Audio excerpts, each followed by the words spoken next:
ভারত নিয়ন্ত্রিত কাশ্মীরের পহেলগামে মঙ্গলবার 22শে এপ্রিল পর্যটকদের উপর সশস্ত্র গোষ্ঠী হামলা চালিয়েছে। ভারতীয় বিভিন্ন গণমাধ্যমের খবরে অন্তত ২৬ জন নিহত হওয়ার কথা বলা হয়েছে। হতাহতের সংখ্যা আরও বাড়তে পারে বলে আশঙ্কা করা হচ্ছে। পহেলগামের বৈশারণ উপত্যকায় ৩ জন সশস্ত্র সন্ত্রাসী হামলা চালায়। বন্দুকধারীরা হামলা চালানোর সময় নারী পুরুষদের আলাদা করে বেছে বেছে পুরুষদের লক্ষ্য করে গুলি করছিল। তবে ভারত সরকার হামলাকারীদের সন্দেহভাজন জঙ্গি বলেছে। গত কয়েক বছরে এই হিমালয়ান অঞ্চলে বেসামরিকদের লক্ষ্য করে এটি সবচেয়ে ভয়াবহ হামলা।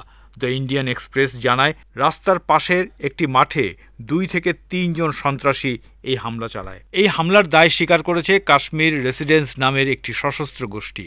সামাজিক যোগাযোগ মাধ্যমে গোষ্ঠীটি এই ঘোষণা দেয়। গোটা এলাকায় তল্লাশি অভিযান চালাচ্ছে সেনাবাহিনী। আহত ব্যক্তিদের হাসপাতালে নিয়ে যেতে ব্যবহার করা হচ্ছে হেলিকপ্টার। গণমাধ্যমের খবরে বলা হয়, নিরিবিলি পরিবেশ হওয়ায় ওই রিসোর্ট পর্যটকদের কাছে খুবই জনপ্রিয় ছিল।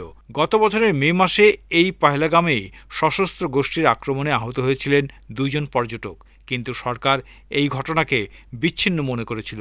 ২২শে এপ্রিলের ঘটনার পর মনে করা হচ্ছে সশস্ত্র গোষ্ঠী সম্ভবত তাদের কৌশল বদল করেছে।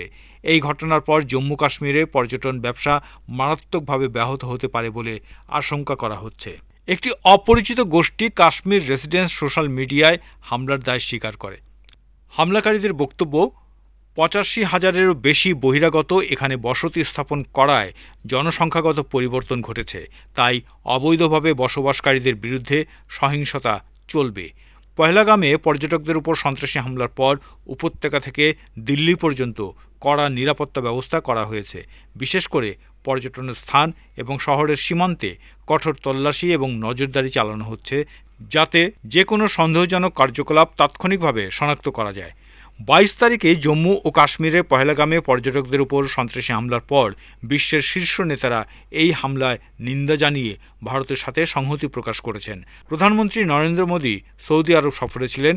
এই হামলার পর তিনি সফর সংক্ষিপ্ত করে দ্রুতই দেশে ফিরেছেন।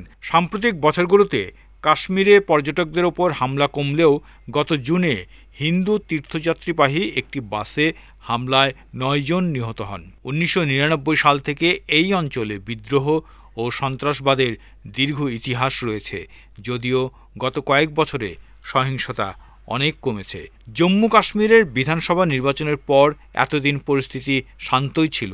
কেন্দ্রীয় সরকারও তাদের সাফল্যের কাহিনী প্রচার করে আসছিল, কিন্তু মঙ্গলবারের ঘটনা বুঝিয়ে দিল, উপদ্রুত উপত্যকায় সশস্ত্র গোষ্ঠীর তৎপরতা শেষ হয়ে যায়নি। এই হামলার আগের দিন মার্কিন vice president JD Vance Bharat সফরে এসেছেন।